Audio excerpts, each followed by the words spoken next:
Hello, YouTube. Today I'm going to be doing a reaction slash rebuttal to an interview between Grace Blakeley and Aaron Bastani. They're British leftists, communists, liberals, what have you. Let's get right into it. Play. You write this. Life under capitalism means living under a planned economy while being told you're free. What does that mean? So the idea for this book came about in that kind of crazy time at the start of the pandemic, and the markets were crashing and governments. Let's just put a pause on that for a second. The capitalist order is a free society, and that's a good thing. You're free to not do whatever you want, but free to pursue your happiness. You don't have somebody dictating to you what you need to do. You can work in any number of different fields, and the beauty of it is that the modern capitalist economy is such an incredible wealth creation engine that it allows basically everybody a ton of free time. If you look at a graph of hours worked, average hours worked, it's gone straight downhill from like 60 hours a week to now people are working 40, 35. It's going to keep decreasing, and especially if we had more of a laissez-faire system and less of this interventionist welfareism, high tax, big government capitalism, which is which doesn't grow nearly as quickly as sort of the nimble, laissez-faire, limited government capitalism that we used to enjoy in the 19th century. But even still, even with the confiscatory tax rates and the inflation, we're still seeing substantial progress because of the market economy, because of capitalism, to the point where even if you're making just minimum wage, $10, $15 an hour, and working 40 hours a week, then you can enjoy not only a very high standard of living relative to most of the world today and everyone basically throughout history, uh, but also a substantial amount of free time. And now with the internet, all the books are online, all the movies, everything's online, so everybody has sort of equal access to all of that. You can enjoy a rich cultural life uh, in a manner that wasn't really possible in the past. You can watch 100 movies in a week if you have the time without spending any money. You can just download them all or stream them all. So capitalism and the market economy, it really is freedom. Uh, Freedom in the sense of you can live your own life, direct your own life. There's so many different avenues and paths you can go down, and it's truly a miraculous social order, especially when compared to every other social order that's ever been attempted. Not compared to some mythical ideal of utopia, but compared to any other society. It's really incredible how much capitalism has done, especially when you consider how people have fought tooth and nail against it. Were kind of like rushing around trying to think about what to do, and we had all these kind of big bailout programs that were initially coordinated by the big central banks, aimed at kind of bailing out large corporations, and then expanded to kind of the rest of the state, propping up pretty much everyone, to kind of stave off the economic impact of lockdowns. And I remember going on TV a lot at the time and being asked, this was just after the 2019 election defeat for Labour, being asked things like, well, the government's spending loads of money in the economy now. So isn't this exactly what you always wanted? Aren't we by default now getting socialism because of the pandemic? And in the book, I kind of illustrate all of these examples of magazines and, the business press saying we've got socialism now because we've got all this government spending. And it really it annoyed me, obviously, being asked those questions, but it also intrigued me because it suggested that there was this pretty profound misunderstanding as to how capitalism actually works. And coming as I was from a Marxist perspective, I kind of went back to Marx and started reading through Capital again to see what kind of relevant lessons I could apply to this. And I also started looking and reading a lot of Marxist theory on the state as well. So people like Gramsci, Ralph Miliband, Palansas. And I kind of had the light bulb moment of realizing that the reason there was this misunderstanding of capitalism was because people had in their minds, for whatever reason, whether it was the legacy of the Cold War, the way we organize our political systems, this dichotomy between centrally planned statist societies on the one hand and free market capitalist societies on the other hand. And that is an accurate dichotomy. There is no third way. Interventionism is unstable. The modern welfare state, social democracy, interventionist, whatever you want to call it, that's an unstable system. And I think we're really seeing this today in Canada as interventionists sort of leap from crisis to crisis, and you have basically Fabian socialism, which is socialism by degree. They're pushing through pharmacare now in a sort of nascent, undeveloped stage, but and then they're doing dental care. They're already sort of doing that. So it's socialism by degree. The whole frog in the boiling water theory, you don't notice it until, hey, the government controls everything. But it's really important to recognize what she's doing, what she's going to do in the next 2 minutes, which is to just lump the state and the market economy together and call it capitalism. And this is really fundamental to Marxist critiques of modern society, because the government is always the problem. And if you don't do that, then you have a real issue when you do your analysis, because they always point to things that the government is doing, maybe in conjunction with businessmen, with industrialists, but there's always some aspect of state action, because a company on its own, without the state, is impotent to engage in any sort of harmful behavior.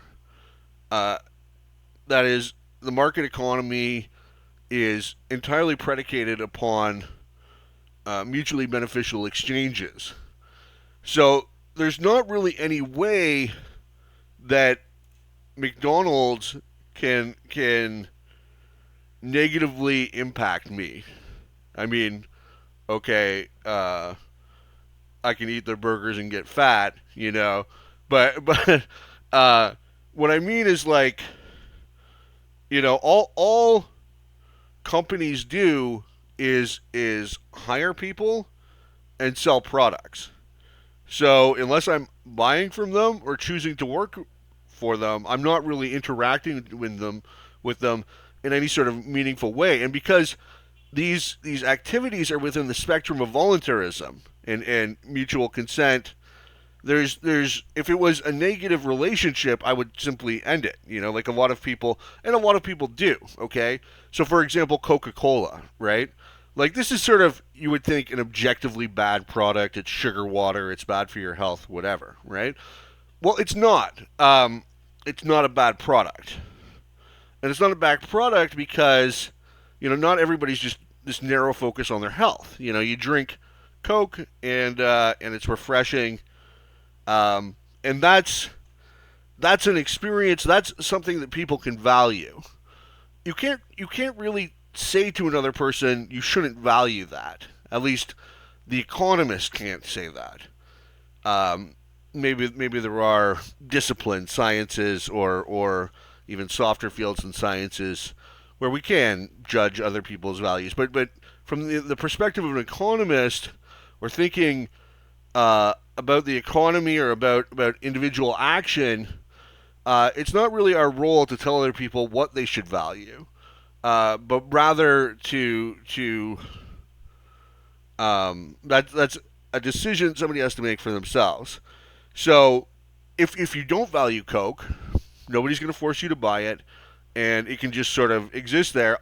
You know, millions, billions of people actually do enjoy buying Coke and drinking it, which is why it's such a successful product.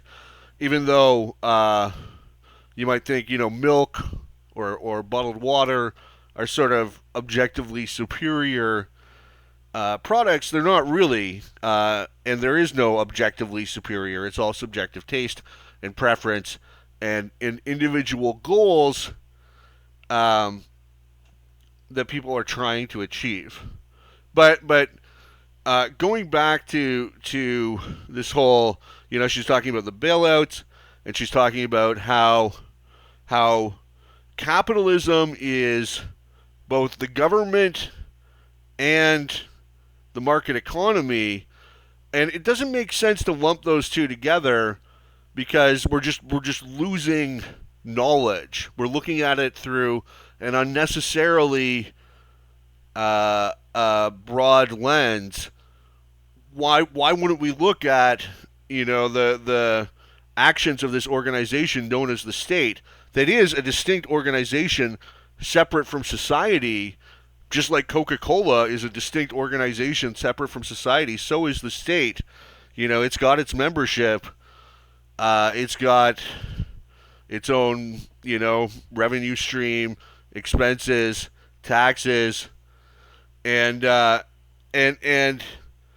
it's basically impossible to criticize the market economy in an honest manner without lumping the market economy in with the state, because basically everything that's going on in the market economy is A-OK. And what you realize as a Marxist is actually the state is not this separate entity that sits outside of capitalist social relations. It's fundamentally imbricated in those social relations. And so I kind of had this idea of framing this argument in terms of it's not free markets versus planning. And I mean, that's wrong, and it's wrong because just look at the evolution. So the state reached its zenith in the 18th century, the end of the and then you had sort of the American and the French revolutions, and then you had the 19th century, which was like the era of limited government, and the state was sort of like, we beat it back. It rose to dominance over society in Europe anyway during the 14th to 17th century, starting with Louis the Fair, the Fourth, in I want to say the 14th century. I don't know. I'd have to look that up exactly. But anyway, that was sort of the start of absolutism in Europe. Prior to that, the king had been sort of like a first among equals guy. And then, obviously, you had absolutism prior to that. I mean, as far back as Egypt, very much absolute ruler, the sun god, the god. Basically, the pharaoh was God. And even the Sumerian culture was an absolute monarchy, or the priesthood had a lot of power in Sumerian culture. And there's an author, Kurt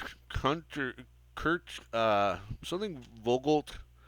Anyway, he has this hydration hypothesis, which speculates that societies that are founded on irrigation require like a high degree of centralized control, and so they develop absolute states.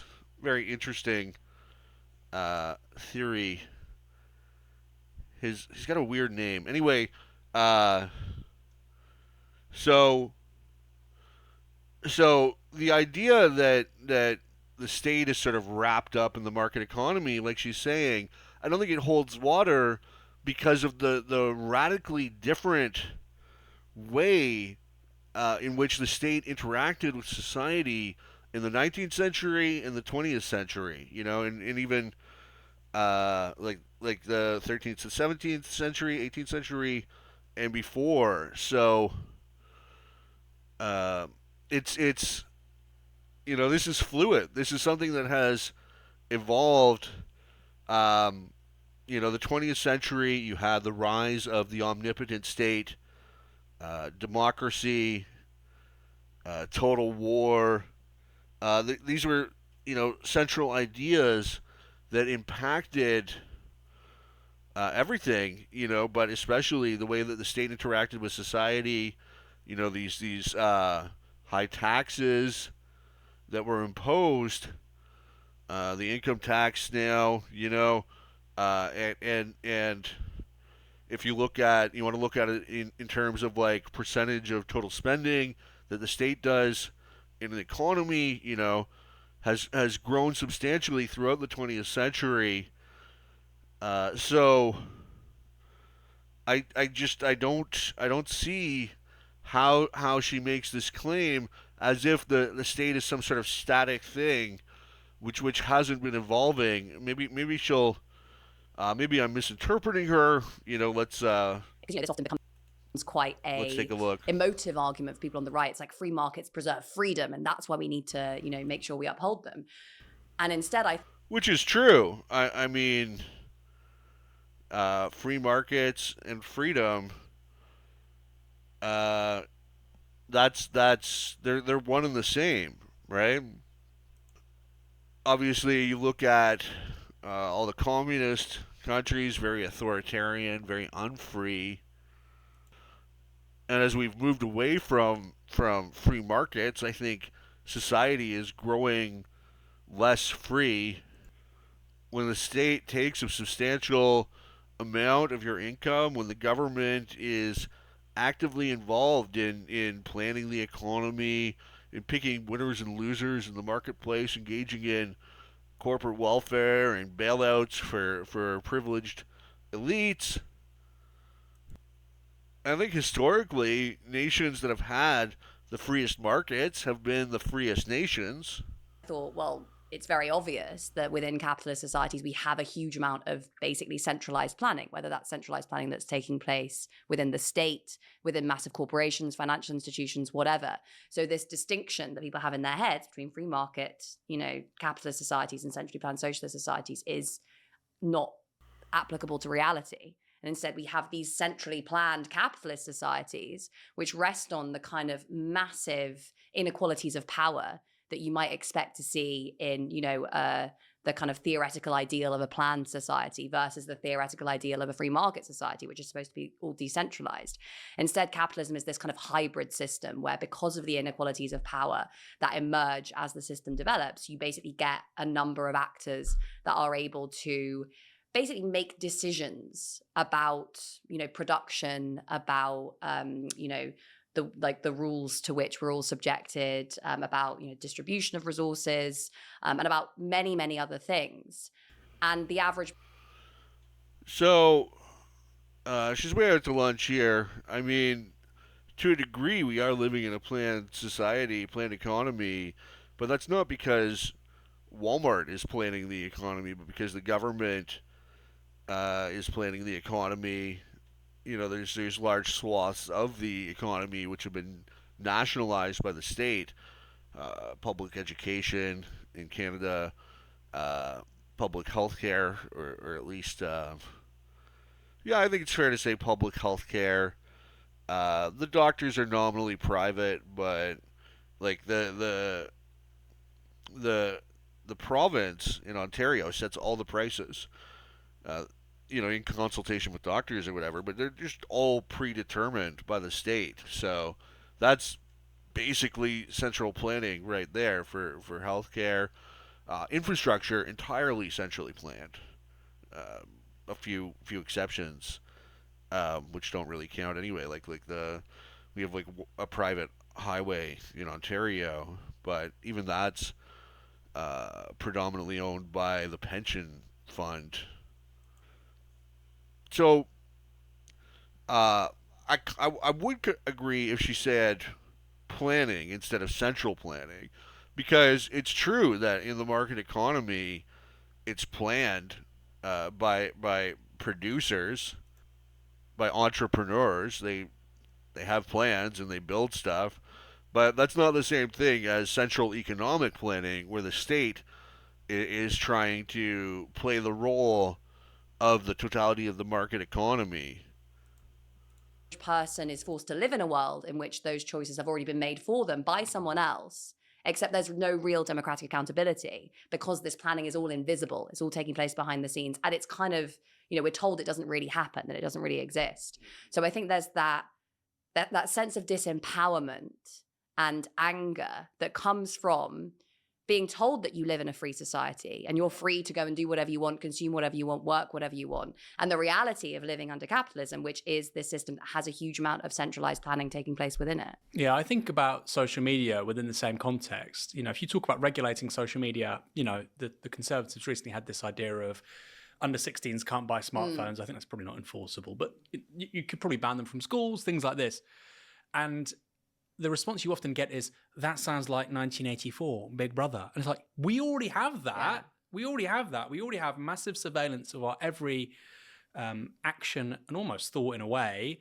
With children, they are entering into contracts whereby these private companies can use their data to make money. Children, we're already in that world. The point is, can the state be ballast against that? Like the idea that, the state is the source of authoritarianism and the market isn't, is obviously something that the left's been talking around for a long time. This idea of the command economy, like this shibboleth of state command economy, less state. Shibboleth. That's a great word. I had to look it up. I'd heard it before, only in that West Wing episode, but shibboleth, a custom, principle, or belief distinguishing a particular class or group of people, especially a long-standing one regarded as outmoded or no longer important. Free market capitalism, like this binary, where does it come from? Because it's something you'd be taught in school. You'd be taught that at GCSE, A level. Is this kind of like history? It comes from history. Post-Cold War propaganda, or?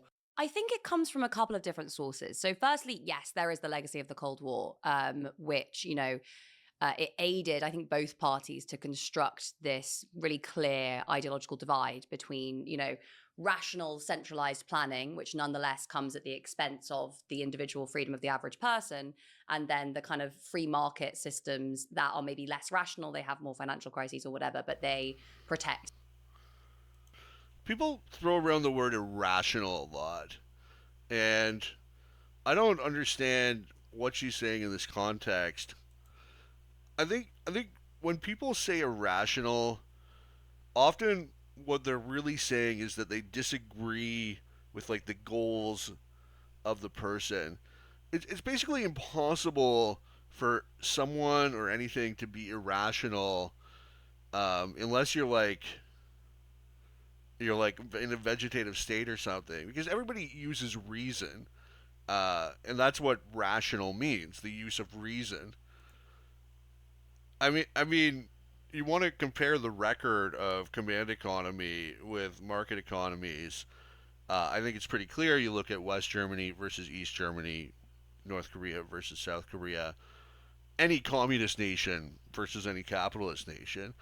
But this idea that capitalism is prone to crises is untrue. It's not. There's nothing fundamental about capitalism that causes the business cycle, and And this is something that is basically very controversial. Like probably nine out of 10 people would disagree with it. You know, influential people in the media, Paul Krugman, whatever your head of state, economic journals, whatever. But there's no inherent flaw in capitalism that causes these crashes. What happens is they're the byproduct of bank credit expansion. And what happens is if you're like creating money out of thin air and then lending it out, this distorts the economy, and it creates malinvestments in capital goods industries. So the reason why is this process of credit expansion mimics the natural market mechanism of increased consumer savings because there's more money to lend out. So so normally if people saved more, there was a greater supply of loanable funds, then all other things being equal, the natural rate of interest would go down. And so if you create money out of thin air like a bank does and lends it out, this does the same thing. It pushes down the rate of interest. It creates this artificial interest rate, which is what politicians are always trying to do to stimulate the economy. They think it stimulates the economy. Actually, what it does is it fools entrepreneurs into making bad investments. It leads to overinvestment in capital goods industries, and then eventually these malinvestments are found to be uneconomic and they're liquidated. So that's what causes the business cycle. It's not like something endogenous to the market economy. It's not like markets are irrational and every 10 years they just stop working for a while and everything shuts down or economic activity slows and then things sort of fix themselves. There's a cause and effect here, and and the problem is with the banking system and with the money. We have a fundamentally unhealthy uh, monetary monetary policy, money, the fiat system. It's unhealthy, and the banking system is unhealthy. And so that's why you have these recurring crises, and then the government, has to bail everybody out, uh, and the banks are always in trouble of going under, because they're fundamentally bankrupt. They their assets are all in the future. Their what people owe them is all in the future, but what they owe out is all due today. So there's this mismatch. Um, but this isn't a problem with capitalism. This is a problem with central banks and with the fractional reserve banking system and the paper money. So what we need is a gold standard and full reserve banking, or just gold coins and silver coins and copper coins as money, and that would solve the problem. And promote individual freedom and are ultimately more efficient over the long term. That was always the divide. And it was largely taken as given that those were the terms of the debate, right? And actually, you can see that same sort of debate play out on a more limited scale within our own democracies in the debate between kind of Hayekians and Keynesians. So, you had Keynes kind of writing in the wake of the Wall Street crash about the irrationalities of capitalism and how all societies needed a certain amount of centralized planning by the state to tame the ups and downs of the market. But it was exactly the cartelization of the banking system under the Federal Reserve that led to the Wall Street crash. I mean, the Federal Reserve was founded 1913, and between 1920 and 1929, okay, yes, the U.S. was still not on a gold standard, but it was only a de facto gold standard, and it was actually a paper money standard, because with the Federal Reserve, instead of banks issuing banknotes that were redeemable for gold, they were now able to issue banknotes which were redeemable for Federal Reserve notes, for paper money, just paper being redeemed for paper. And the Federal Reserve notes were redeemable for gold, but they were never called upon. And so the banking system was able to inflate the money supply between 1920 and 1929 by about 50% to the tune of 20 billion. Bullion reserves only increased by 1 billion during this time period. So you had, by the standards of the day, a massive inflation. And the Federal Reserve pursued a policy of stable price level, which is, basically what they're doing today, although now they're aiming for like a 2% increase. And they were somewhat successful in this policy of the stable price level, but there was still massive inflation to the tune of 20 billion some odd dollars. And so, the consumer prices were more or less stable through the 20s. And keep in mind that this was a period of great technological developments, industrial progress, highly productive era. But the prices in the capital goods and like producer indexes, manufacturing indexes, these prices were going up as resources were being bid there by the bank credit expansion, which was almost entirely in the form of loans to businesses. So the stock market crashed in 1929. This was inevitable. This is what happens. You have bank credit expansion, and then sort of the market figures out things are haywire, and there's a crash, and it's not that bad, okay? And so initially unemployment, jumped to like 8%. It was bad, but it wasn't that bad. But then you have the double whammy of the Smoot-Hawley tariff, which Hoover imposed. High tariffs, basically sort of protectionist nonsense. We'll impose tariffs on foreign goods. This will boost domestic producers. Okay, so the problem was this instigated a tariff war, and now the American agricultural sector, very important sector at the time of the economy,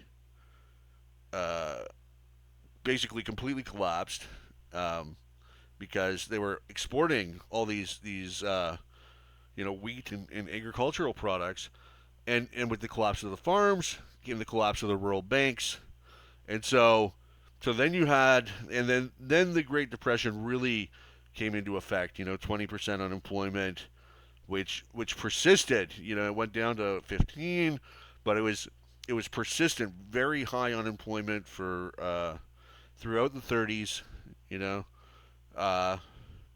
So it was bad. It was bad.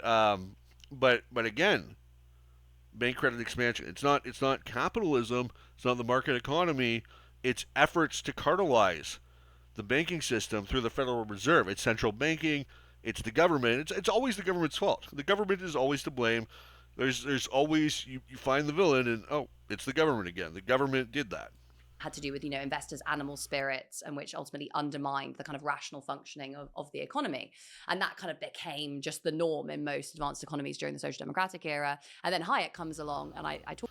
And I mean, it really goes to show how garbage the Keynesian theory is. That's their explanation for why the economy collapses. Well, no, I don't know. Animal spirits just sort of happens. I don't know. Like, the whole Keynesian system is just nonsense. Absolute garbage. And it's incredible that it has persisted in popularity for so long. But the reason why is because it enables politicians. It says, spend money, stimulate the economy, print money, and that's what they want to do. So they do it. talk about this in the book, and says this is the road to serfdom. If you have any level of centralized planning within an economy, you're basically pulling the economy towards the Soviet system where individuals don't have any freedom. And so that kind of dichotomy became really embedded within our politics, basically because both sides of the debate, Keynesians, the Social Democrats, and Hayekians, the kind of neoliberals, took it as given that was the issue. We were debating more or less state because we were debating whether or not planning could work in basically a system as complex as an economy. I start the book by basically saying, well, what if we took Hayek seriously? Because Hayek's whole view, he looks at economies and societies as these kind of very complex systems that you can't really model, you can't really kind of, you can't really fully understand all the links between all the different nodes within this system, and you can't fully understand all of their behaviors. It's something that you couldn't fully model, even if you put it into a really, really powerful machine, just because there's too many variables at play. So trying to kind of centralize. Too many variables, and the variables are always changing.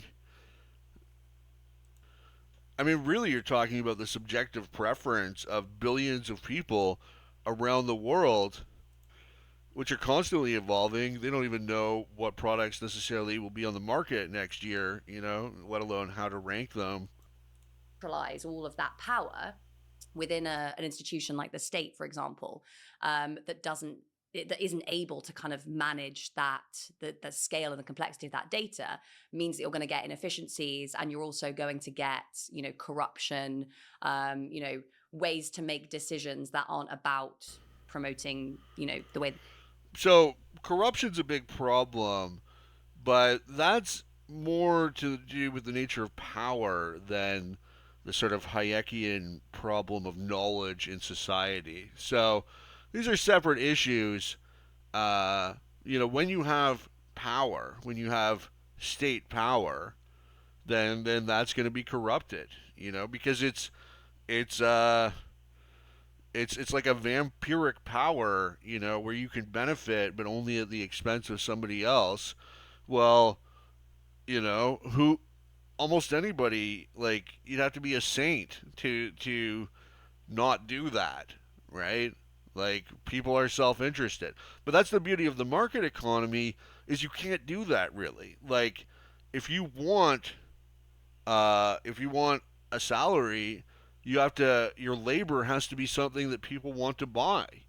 If you want your business to succeed, you need to make a product that people want to buy. So in the market economy, it's all voluntary. It's all what Mises called peaceful social cooperation. That is, individuals working together harmoniously for their various ends. But with the state, you have this ability, to have win-lose interactions where one person benefits, but only at the expense of somebody else. And that's a very tempting power to abuse, but that's more to do with the state's monopoly on arbitrage, to do with the power of taxation. The fact that the state is not bound within the confines of voluntarism and consensual interactions like every other organization and individual in society is. The state is somehow apart and free from these constraints that we consider to be the basis of civil society. The economy works, but instead about promoting the interests of the people at the very top. So I kind of say, like, why don't we take this argument seriously, right? Like, complexity and really rigid centralized planning don't go together. They create all of these problems and perverse incentives. But Hayek stopped short of applying this argument to capitalist societies themselves, particularly to kind of corporations and financial institutions. Yeah, that's because capitalism solves that problem with the price system. He actually says that he would rather something along the lines of he would rather submit to like the power of the state, organized monopoly, give control to an organized monopoly over his life.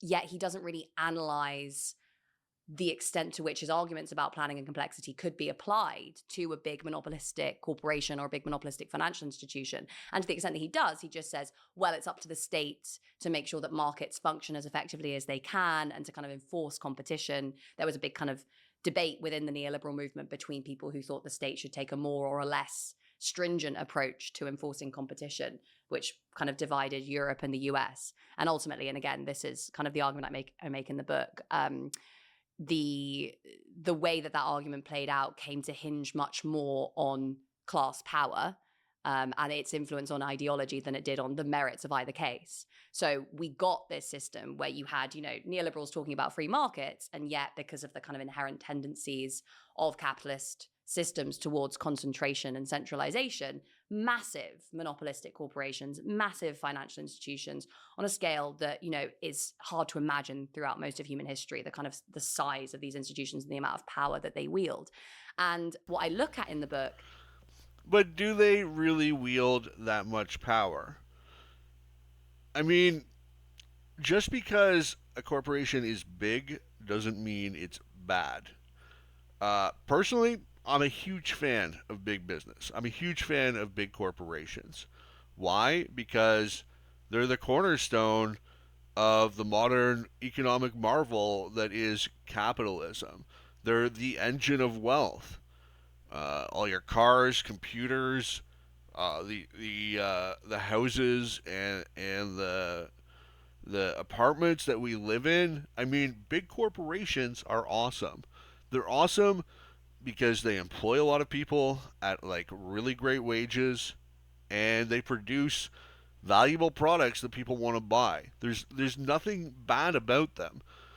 And it's sort of true that big business tends to outcompete small business, but that's just because big business is awesome. Big business does a good job, and that's not anything to be afraid of.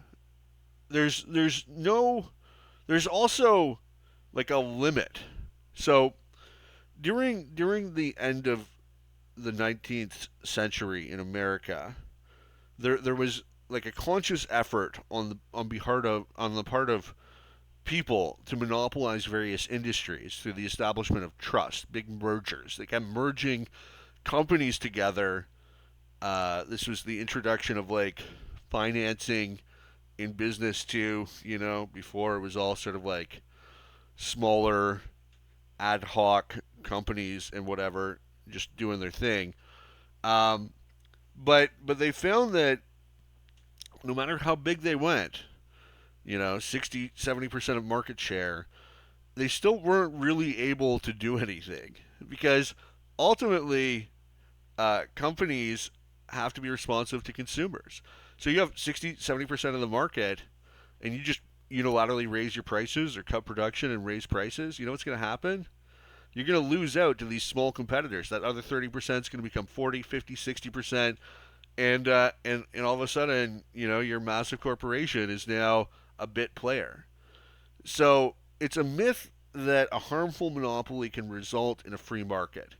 Yes, a firm might establish dominant market share through competitive practices, but they're still unable to charge abusive prices, which is why people talk about Walmart or Amazon being monopolistic, but they're still delivering those same great prices today that they were 20 years ago.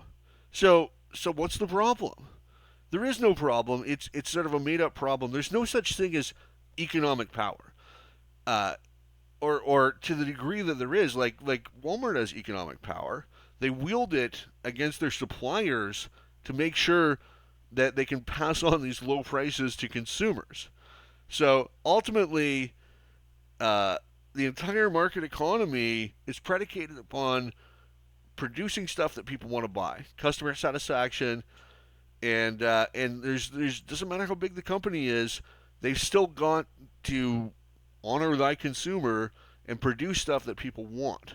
So that's why it's not a problem. Big business is great. Big corporations are awesome. Undermines Hayek's arguments because these firms and financial institutions are doing what he said the state couldn't and shouldn't do. No, they're not. they're still just one part of the whole economy. I mean, if you had a company that monopolized every industry, sure, but there's still the process of entrepreneurship that is, uh, you know, calculated risk taking on the part of owners. There's still legitimate markets, prices being set by buyers and sellers. Just because a corporation is like, and even the largest corporation is still just like a small part of the total economy. This argument is just nonsense. Which is making complex decisions in the context of massive uncertainty on the basis of power and authority, mainly their power and authority over their workers, but also their firm's power and authority within the market context. No, they're making decisions on the basis of consumer demand. They can't just dictate to the market. They have to. If they're not producing what people want to buy, then people won't buy it, and they'll go broke. So that's just not how it is. Without any democratic accountability, and without, crucially, the kind of correcting democratic accountability. So once every 4 years, you rubber stamp a political party that's you choose between 3 identical parties, 2 identical parties. I mean, it depends where you live. Here in Canada, there's a few more, but they're all the same. It's these politicians are like 99.9% in lockstep, and it's just these superficial issues that they fight about. But there's no choice. Democracy is just a sham. It's a sham that legitimizes the state, that sort of pulls the wool up over your eyes and says, don't look at the man behind the curtain. Don't look at the fact that the government's taking, half of your income and wasting it on the most ridiculous stuff. Ignore that and focus on these divisive issues here. Focus on the culture war. Focus on fear of the other. Focus on anything except the fact that there is a massive scam on the part of the political class to loot the economic class. Focus on anything except for that. Force that the market is supposed to impose upon decision makers within these firms because they're so big and powerful. And even when the market does come knocking, because the separation between politics and economics that neoliberals rely on in their arguments doesn't apply in reality, these firms can then just say, oh, well, this. And whose fault is that? I mean, you guys advocated for all these government interventions in the economy, and now you're going to use the fact that the government intervenes in the economy as some sort of argument against capitalism, which is nonsense. The state will bail us out if anything goes wrong. So what you see in place of this kind of divide between free market capitalist systems and centrally planned. And sure, the bailouts are bad. They're you shouldn't have them. You should let. There's no such thing as too big to fail. It doesn't matter when a big company goes bankrupt, because it's not like the capital just disappears. They don't blow up all the buildings. Just some other company acquires it. But the reason why you have bailouts is because it does matter to the people that own stock in that company. They don't want to lose their money. They don't want to have their investment portfolio hurt. So that's why the government intervenes. It's not for the sake of the economy as a whole. The economy's going to be fine. It's for the sake of individuals. Basically, they rig the game so that they can't lose. It's a pretty sweet deal. And socialist systems is this kind of fusion of public and private power in service of vested interests at the top of society. I love to think about the high street a lot. I always talk about the high street. And I think the reason why I do is because for most people, it's their understanding of how a market economy works, even though, of course, it's not in many ways. And actually, small and medium-sized enterprises employ the overwhelming number of people. The left likes to think in terms of multinationals and whatnot. But actually, smaller businesses with several people working there or sole traders, they tend to be the backbone of the economy. And if you walk through a high street in the UK, in particular, Same in the US, many parts of the world, but I think it's worst of all in the Anglo-American economies. It's a mess. And we were told this line of creative destruction from Schumpeter, you cite him in the book, another economist, and we're not looking at creative destruction, we're looking at destructive destruction. It's just destruction. There's nothing creative about it. On this point as well about monopolies and how the status quo right now is so at odds with basically, well, let's be honest, 300,000 years of human history, but very much the last 12,000 years too since agriculture. It's going to get significantly worse as well, isn't it? Because if you look at what big tech's done in the last 25 years, it's created companies worth more than $1 trillion. If you add AI into the mix, Mark Cuban was joking about it creating the world's first trillionaire in 2017, but it could. How does that follow? You have these disruptive new enterprises that the industry didn't even exist. Now it exists. How does that follow that monopolies are getting worse when you have this innovation and these new, it's completely contrary to their whole idea that companies basically just keep getting more powerful.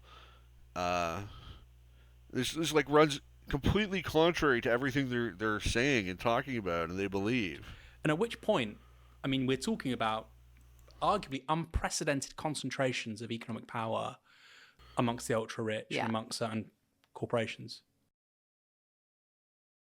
And this trend towards monopoly is really important, and it's something that you see talked about a lot in kind of progressive economic circles, right? The idea that we just need to kind of break up the big tech companies and restore market competition. But I think the really important point to note here is that the mechanisms through which, basically anyone within the kind of liberal political tradition, the mechanisms that they believe exist to kind of tame the power of big businesses all rely upon the state. And the big argument in Vulture Capitalism is that you cannot see, as I've said, the state as separate from capitalist social relations. It is, deeply, embedded. Capitalist social relations really determine the exercise. It will shape the. I feel like I've basically covered this ad nauseum, but companies, you don't need antitrust. You don't need measures. And the antitrust things are so ridiculous anyway. It's just transparently obvious that the state is like, ooh, we're going to take that $200 million from you. You read these headlines, where they're fining them for antitrust violations, and it's like some nonsense going on in the Apple store. Oh, that'll be $200 million. It's just they're just robbing them blind, because they have deep pockets, and what can they do? What can Apple do about the EU? Deciding, hey, you owe us a bunch of money because of this nonsense. But antitrust is so ridiculous, and it always has been. The trusts that started it all, I talked about them. They were actually driving prices lower than the average price decline at the time because it was a period of deflation. They were a good thing, to a degree. They were also sort of, they're also, because there's you have advantages to vertical integration or economies of scale or whatever, but you have to have a good business case for the merger. You can't just you're putting Legos together. There's got to be reasons. You can't just merge for no reason, which is basically what the trusts were doing, and why this sort of mania for combinations, for mergers, died down in the 20th century. They realized it wasn't actually working, but they weren't able to corner the market or drive prices up. They were driving prices down, and that's where a lot of the animosity towards the trust came from, because established business interests couldn't compete, so they decided to lobby Washington. And that's basically the whole history of antitrust legislation, is firms which can't compete in the marketplace using antitrust as club with which they can whack their superior competitors. But I mean, if you look at the like top 10 biggest companies right now in the world, you got like Amazon, Meta, Nvidia, Microsoft, Alphabet, which is the people that own Google, Saudi Aramco, Apple, Berkshire Hathaway. So like most of these weren't that important like 20, 30 years ago. They're sort of newer: Amazon, Meta, Nvidia. So where is this tendency towards monopoly when all the biggest companies are new and fresh? Like, I mean, you see all the time big companies getting overtaken, or you know uh, going broke, or becoming less important. I mean, the most egregious monopolist is the state. The state actually does monopolize and have harmful monopolies. But of course, they turn a blind eye to any state monopolies. They're all about the state monopolies. The exercise of state power.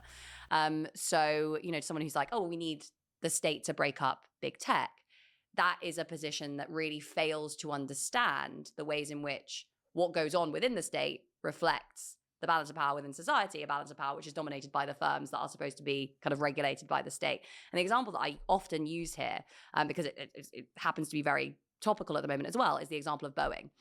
So Boeing has gone through several years of just abhorrent safety scandals. So a few years ago, there was the 737 MAX disasters when you had two Boeing planes basically plummeting out of the sky. Initially, Boeing tried to blame pilot error, but eventually it became clear that there was a problem with the planes themselves.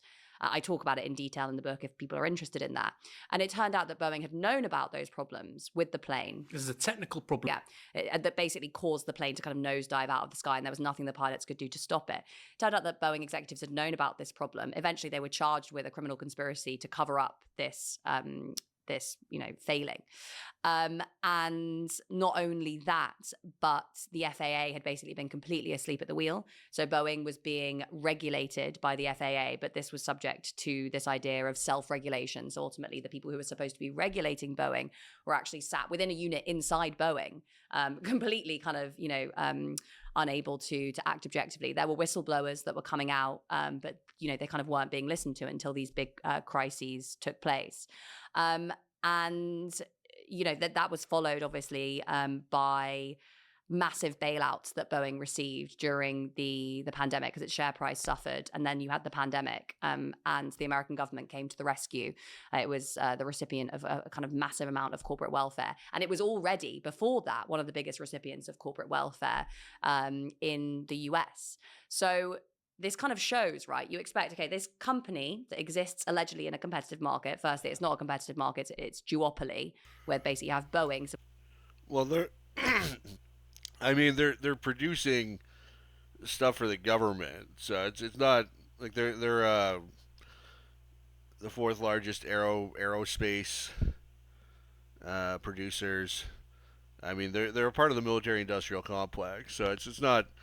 It was never a competitive market when it came to Boeing for a lot of the stuff they're building.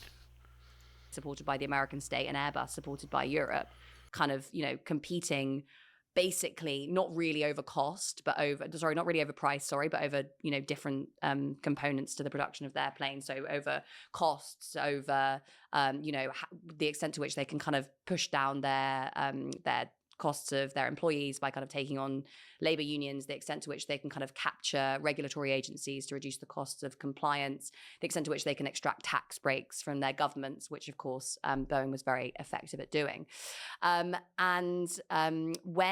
the market does eventually come knocking into this kind of duopolistic market structure, when Boeing's share price collapses because it's been the subject of, all of these scandals, the American state just rides in and saves it, because there is this deep relationship between this firm, which is a really central part of the American kind of military industrial complex, which has loads of government contracts, which has personal relationships to politicians and various different kind of apparatchiks within the American state, and which, is seen as a kind of strategic priority to protect. it's just absurd to suggest that this massive multinational firm is subject to some sort of market discipline. Of course it isn't. It's absurd to suggest that this is an entity that exists But I don't think anybody's suggested that. in the American state. What goes on within Boeing and what goes on within the American state are intimately linked, not least because there's a massive amount of lobbying, there's contracts going the other way. So this separation that exists in the neoliberal brain between the state and the market, or indeed actually within the liberal brain in general, because you see this in progressive circles as well, with people saying, oh, we just need the government to kind of break up big tech companies. It just doesn't apply in reality. Instead, you have... Yeah, but the existence of Boeing or other firms that primarily contract with the government doesn't disprove that the market economy and the state are two separate things. Like there's still even in the modern capitalist economy, which is not very free market, which is highly regulated, you still have a vast amount of the economy that is completely private. That has, aside from the fact that everybody is subject to the state, we must all kneel to the sovereign, but Kellogg's or Microsoft or all these companies are private sector market economy doing market economy stuff, and then you've got the state, doing state stuff. So yeah, like a company like Boeing, it's not in any way free market or even private sector.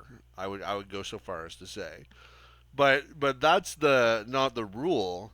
That's the exception.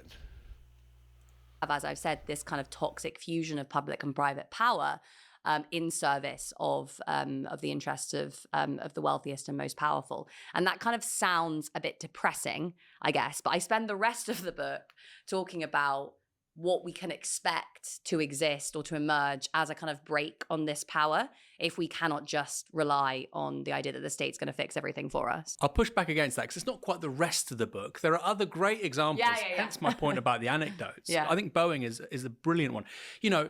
If you were to say the Chinese system doesn't work because of political nepotism, favors, patronage networks, and it means that, like, say, private firms aren't responsive to competition, the price mechanism, you would expect something exactly like Boeing. That's exactly what you would expect. Yeah. People getting away with massive manufacturing issues, lying. I mean, there's even been certain whistleblowers have died. Yeah. Like, it's all very macabre.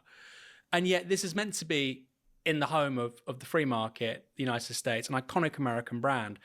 Who is, speaking of Boeing, Harry Stonecipher? So Stonecipher is the former CEO of Boeing, who was probably one of the people most responsible for the transformation of Boeing's corporate culture. And there's a really interesting kind of genealogy of the transformation of Boeing as a firm that goes back to its merger with another firm called McDonnell Douglas. And this was a firm that supplied, it was really important in the military industrial complex. It had a lot of government contracts. All right, we're at the 1 hour mark, and I gotta cut this off somewhere. So, thank you for listening. Can't believe you made it all the way through this. Please subscribe to my channel. You clearly enjoy my content if you've actually made it this far, full 1 hour in to my rebuttal of these communists. And hit the like button, leave a comment. Thank you so much for tuning in, and feel free to check out some of my other content, or if not, have a great day, and don't stop fighting. The liberty movement is important. We are fighting for a free society. We have a never-ending and very difficult battle if we are to prevail. So keep up keep up the fight and don't lose heart. We will prevail.